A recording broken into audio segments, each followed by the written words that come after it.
Bwana Yesu asifiwe sana. Majina yangu naitwa Brother Petro Mpenzi, lakini mimi na ujumbe kidogo hapa. Natamani kushauri. Nimekuwa najifunza kwa habari za Yoshua na Caleb. Nimekuwa nimejifunza jambo moja la baraka sana, natamani kushirikisha. Nimegundua kwenye maisha huhitaji watu wengi sana. Ukisoma hizi habari kwenye kitabu cha Hesabu, Musa aliwatuma watu 12 kule kwenye ile nchi ambayo Mungu aliwaapia wakafanye wakaichunguze. Lakini wale 10 wakaja kuleta taarifa mbovu za ajabu. Ni watu 2 tu ambao walibaki kuwa na taarifa njema na za kutia moyo, ingawa watu au wana wa Israeli hawakupenda. Kwa hiyo mimi nimekuja kukwambia uhitaji watu wengi, unahitaji watu 2, unahitaji watu wachache ambao wanaweza kukusupport, wanaweza kusema sasa we can go, kuliko kuwa na watu 10 ambao watakwambia hapana, hili jambo unalifanya sio, hili jambo unalifanya haliwezekani. Unahitaji watu 2 tu wakwambia fanya hili jambo na sisi tunakuunga mkono. Nitakusomea hapa kwenye Hesabu 13 na mstari wake wa 30. Biblia inasema hivi: Caleb akawatuliza watu mbele ya Musa, akasema, na tupande mara tukaitamalaki, maana twaweza kushinda bila shaka.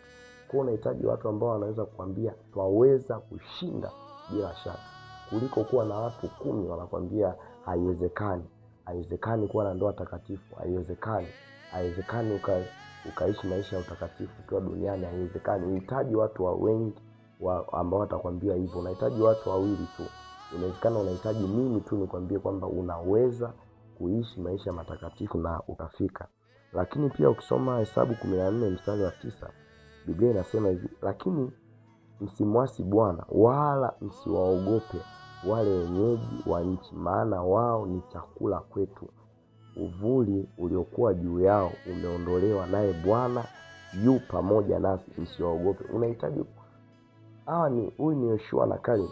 Unahitaji watu wenye moyo kama huo. Ukiendelea kusoma kuna sehemu Biblia inasema Yoshua na Caleb walikuwa na roho nyingine ambayo ni tofauti na wale watu 10 waliokuwa nayo. So mimi na kushauri usiwe na watu wengi sana kwenye maisha.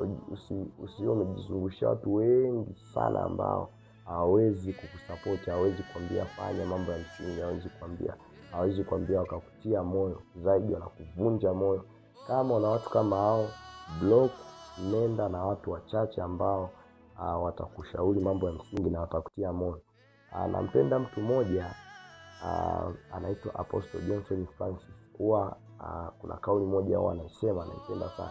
Anasema it takes God, yani inachukua Mungu, sio idadi ya watu, sio.